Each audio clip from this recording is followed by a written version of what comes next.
setiap tahun merupakan tahun ajaran baru bagi dunia pendidikan Indonesia.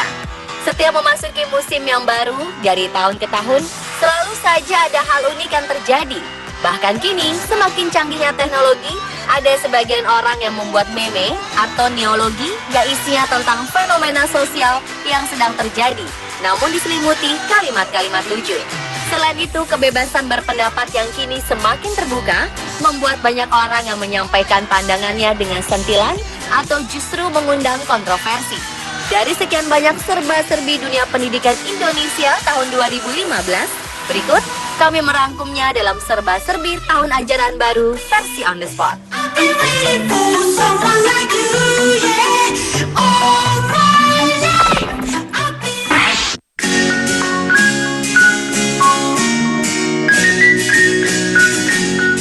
Perang melawan korupsi dan narkoba ternyata bukan hanya dilakukan oleh pemerintah atau polisi. Untuk memotivasi murid agar tidak mendekati narkoba dan tidak korupsi, SMA 2 Makassar mendesain seragam sekolah putih abu-abu dengan menambahkan atribut bertuliskan "Aku benci korupsi" di atas saku kanan baju, sementara di atasnya ada lambang merah putih dan tulisan "Aku benci narkoba" di atas saku kiri baju seragam. Sebelum dimulainya tahun ajaran baru pada Senin 27 Juli, Kepala Sekolah SMA 2 Makassar, yaitu Mas Sita, mengaku soal pengenaan atribut ini pihaknya tidak mengetahui secara pasti apakah itu aturan nasional atau hanya aturan skala Makassar. Yang pasti, kebijakannya tersebut berawal dari kegiatan pencanangan benci korupsi dan benci narkoba di sekolah-sekolah yang digelar di ruang pola kantor Wali Kota Makassar Juni silam.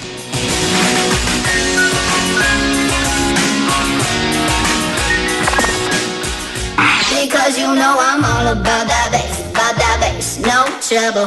I'm all about that bass. Selanjutnya adalah surat edaran dari Menteri Pendidikan yang melarang masa orientasi sekolah atau MOS diwarnai praktek perpeloncoan, pelecehan, dan kekerasan seksual secara fisik maupun psikologi, baik di dalam kelas atau di luar kelas. Hal ini didasari atas banyaknya peristiwa perpeloncoan yang dialami siswa baru, sampai-sampai ada yang kehilangan nyawa. MOS tahun ini diharapkan hanya dilakukan sebagai pengenalan sekolah, cara belajar, dan penanaman konsep pengenalan diri, serta kegiatan kepramukaan kepada siswa. Menurut Anies Baswedan, pihaknya telah mengeluarkan surat edaran nomor 59389/MPK/PD/2015 pada 24 Juli 2015 lalu. Kepala sekolah, wakil kepala sekolah, wali kelas, dan guru ditunjuk sebagai pihak yang bertanggung jawab atas pelaksanaan MOS. Dalam surat edaran itu, Menteri Anies juga meminta orang tua untuk memantau dan mengawasi jalannya masa orientasi. Jika memang ada penyimpangan, maka bisa melapor ke Dinas Pendidikan setempat. Because you know I'm all about that bass, no trouble. I'm all about that bass.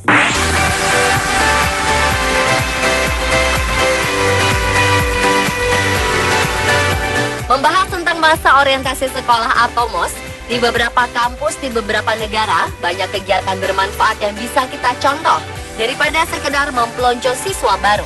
Di Australia, untuk menyambut para siswa baru, MOS dilakukan selama seminggu yang dikenal dengan istilah O-Week.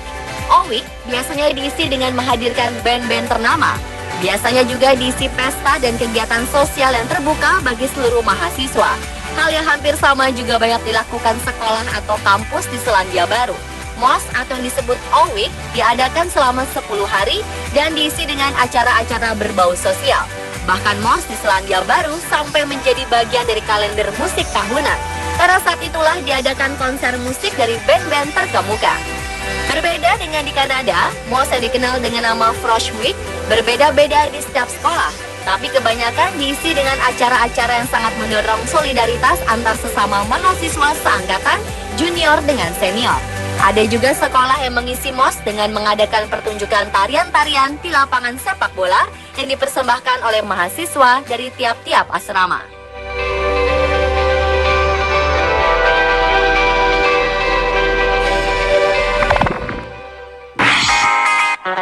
You miss me? I miss all of y'all. All y'all girls. Beberapa tahun belakangan ini, seiring maraknya perkembangan media sosial seperti Facebook, Twitter, dan Instagram Ternyata banyak orang-orang kreatif yang membuat meme atau neologi yang isinya tentang fenomena sosial yang sedang terjadi disertai kalimat-kalimat lucu, termasuk sindiran tentang MOS di Indonesia. Meme ini kemudian banyak beredar di media sosial. Di antaranya adalah meme yang membandingkan MOS di Indonesia dengan di luar negeri. Jika MOS di Indonesia diisi dengan mengerjai dan mempelonco siswa baru, di luar negeri justru siswa baru dituntun untuk berkarya. Hasil setelah lulus pun turut dibandingkan antara mantan peserta MOS siswa Indonesia dengan mantan peserta MOS siswa di luar negeri. Ada juga meme-meme yang terang-terangan mempertanyakan manfaat dari atribut-atribut konyol yang seringkali dipakai para peserta MOS. Meme-meme yang banyak beredar di media sosial itu menilai bahwa atribut-atribut aneh harus dibawa atau dipakai peserta MOS hanyalah menjadi ajang untuk pembulian atau mempermalukan siswa baru oleh para senior, karena tidak bermanfaat dan tidak ada hubungannya dengan kegiatan belajar mengajar ke depannya. Kini, gaya MOS seperti itu banyak ditentang, antara lain melalui meme. Like the niggas that's on TV, none of them boys know the first thing about your fantasy. And if they try, they cannot.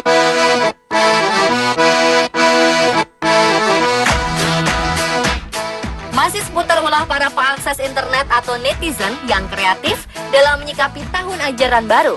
Selain meme menyindir MOS, media sosial Twitter juga kebanjiran tanda pagar atau tagar hari pertama sekolah. Sontak, tagar ini langsung menjadi trending topik. Tagar hari pertama sekolah ramai-ramai digunakan para netizen untuk mengungkapkan perasaan mereka saat menghadapi hari perdana masuk sekolah di tahun ajaran baru 2015-2016. Sejumlah meme pun muncul menggambarkan berbagai fenomena yang biasanya dialami sejumlah siswa saat menghadapi hari pertama masuk sekolah. Wasted time, I've wasted breath. I think I've thought myself to death. I was wrong about this feeling.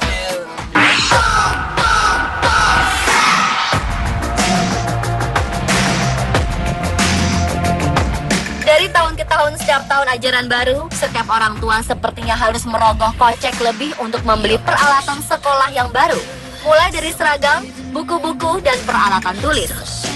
Untuk menutup tahun ajaran lama dan membuka tahun ajaran baru, di Jakarta diadakan pameran buku, yaitu Jak Book and Education Fair 2015. Seharusnya di sini harga-harga buku dan peralatan sekolah lebih murah dibanding di toko, sehingga banyak rakyat Jakarta yang mampu membeli. Saat pembukaan pameran tersebut, sang gubernur Jakarta, yaitu Basuki Cahayapurnama atau Ahok, justru marah besar. Hal ini dikarenakan ia mendapati harga barang yang dijual di pameran itu justru jauh lebih mahal dari harga pasaran. Padahal pameran ini juga ditujukan untuk siswa pemegang Kartu Jakarta Pintar atau KJP. Di hadapan banyak orang, dengan gayanya yang berani dan frontal, Gubernur Ahok menegur panitia acara. Barang di sini yang dijual kurang ajar. Harganya lebih mahal daripada di pasar. Betul bapak-bapak ibu-ibu? Jadi mohon maaf Pak Tatang memang lebih murah, bohong. Saya pegang ini. Menariknya, para pengunjung tahu amarah Gubernur Ahok karena membela rakyat. Semua orang pun bertepuk tangan mengapresiasi tindakan penguasa DKI Jakarta tersebut. Puncaknya, mantan politisi Golkar dan Gerindra itu mengimbau warga untuk beli berbagai kebutuhan sekolah di lokasi lain, walau awalnya pameran tersebut mendapat dukungan darinya.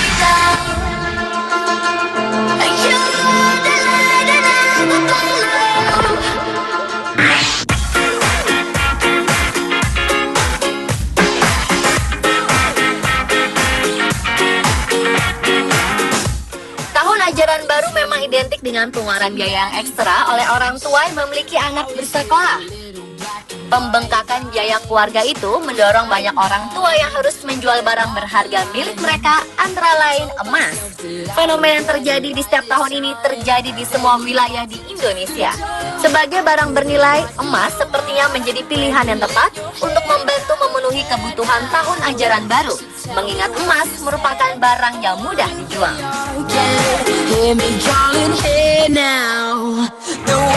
itulah serba-serbi tahun ajaran baru spesial Sport.